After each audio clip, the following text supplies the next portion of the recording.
Je veux chanter ces mots d'enfant. Je suis venu soutenir une fête organisée par les défenseurs de la liberté parce que je pense qu'aujourd'hui la fête est le principal outil qui nous permet de dénoncer la dictature que nous subissons. C'est incroyable, mais aujourd'hui la fête est devenue un moyen révolutionnaire de faire prendre conscience à toutes et à tous que nous sommes en train de subir l'oppression à cause de la mise en place d'une dictature par des gens que nous avions élus justement pour garantir nos libertés et qui les mettent à mal, qui petit à petit les suppriment les unes après les autres pour en arriver à un système où les personnes, les êtres humains n'auront plus aucune liberté, si ce n'est que celle d'obéir, même pas d'ailleurs, puisque s'ils n'obéissent pas, ils seront chassés de la société.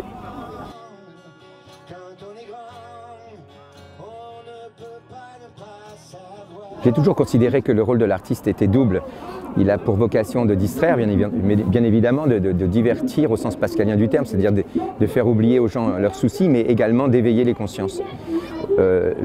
Cette deuxième fonction de l'artiste dans la société semble disparaître de la conscience collective, en tout cas de celle des artistes, et c'est pour ça que je pense qu'il est important, comme Wilfried l'a fait tout à l'heure, et comme je l'ai fait aussi, de rappeler finalement à tous ceux qui composent la société que notre rôle est aussi de nous battre à leur côté pour défendre leurs droits et aussi parfois de trouver des mots pour le dire et pour favoriser une réflexion dans un monde dont les cerveaux sont ravagés par la propagande.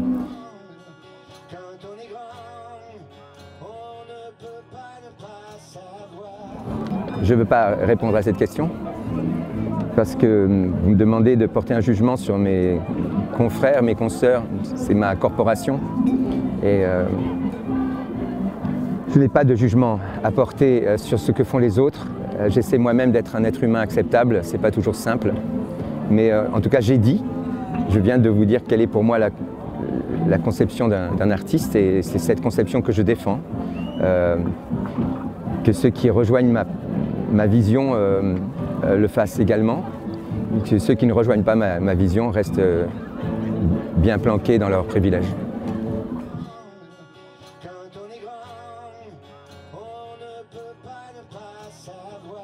Le gouvernement qui oblige les personnes humaines à porter un masque, en agissant ainsi, eh bien, porte atteinte au droit à la santé, qui est un droit humain et républicain.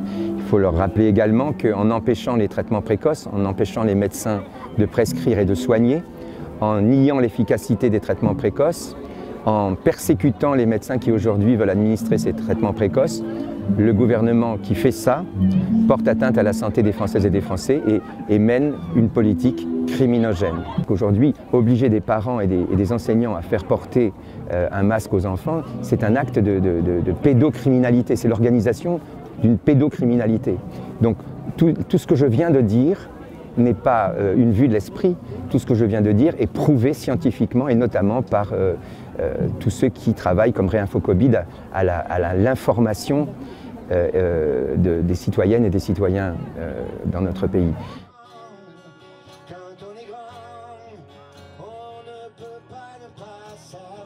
Les campagnes de propagande sont des campagnes d'hypnose collective.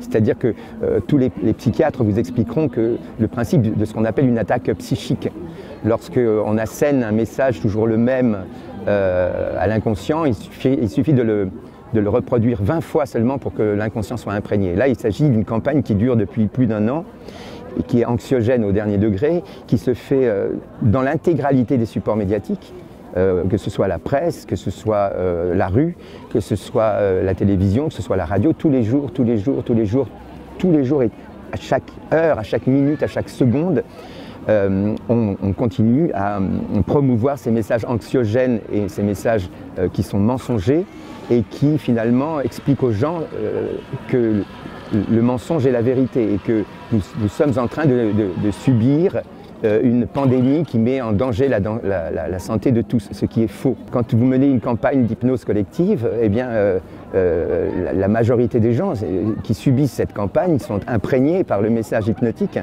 et finissent par croire aux mensonges, et même à regarder la vérité avec défiance, avec méfiance. Et c'est ce qui se passe dans notre société. Mais quand même, il faut être confiant dans la capacité de la conscience collective à un moment donné de s'éveiller à une imposture et de reprendre les commandes de son libre arbitre. Et je pense sincèrement que c'est justement grâce à des organisations comme Réinfo Covid, à des manifestations comme celles que nous venons de faire aujourd'hui, que la vérité prendra le pas sur le mensonge. Ce que je dis et ce que je pense, c'est qu'aujourd'hui, il faudrait laisser les gens qui veulent se vacciner, s'ils le désirent, tout en les informant. Et ceux qui ne veulent pas se vacciner, il ne faut absolument pas les obliger à se vacciner. Aujourd'hui, on demande, d'ailleurs on ne demande même pas, on exige des gens qu'ils deviennent des cobayes d'une expérience médicale dont pour l'instant, qui n'a jamais été faite sur des êtres humains et qui pour l'instant, quand elle a été faite sur des animaux, a causé la mort de ces animaux. Aujourd'hui, le gouvernement, et c'est l'avis du corps médical responsable, de tout le corps médical responsable, de tous les médecins qui aujourd'hui ne sont pas financés par les laboratoires, le corps médical responsable, c'est pour ça que je dis qu'il est responsable, aujourd'hui s'accorde à dire que la politique du gouvernement est criminogène. Donc on ne peut pas continuer à tolérer que ce gouvernement conduise une politique criminogène qui, tous les jours que Dieu fait, porte atteinte à la santé des Françaises et des Français.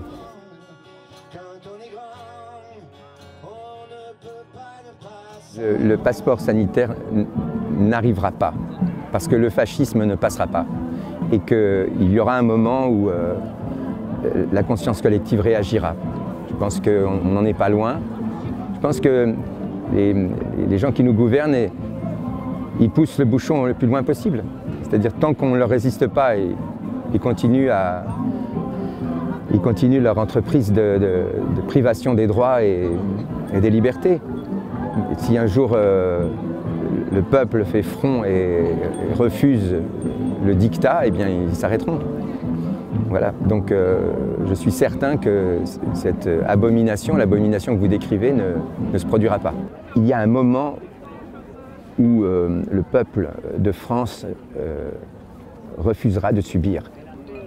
On ne peut pas continuer comme ça à nous enlever nos libertés, à mettre en question toutes les valeurs de la République, tous les droits de l'homme, sans qu'à un moment donné, une réaction se fasse prégnante dans la mobilisation collective.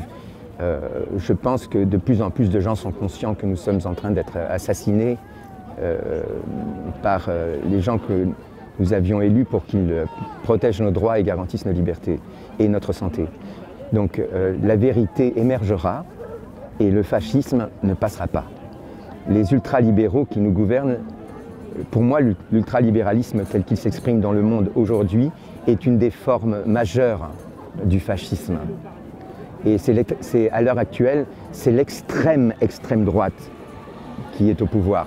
Voilà. Elle a bien caché son jeu, nous avons été naïfs, nous avons cru que c'était l'extrême droite contre l'humanisme, mais en fait c'était l'extrême droite contre une autre extrême droite qui me semble encore plus dangereuse puisqu'elle avance masquée.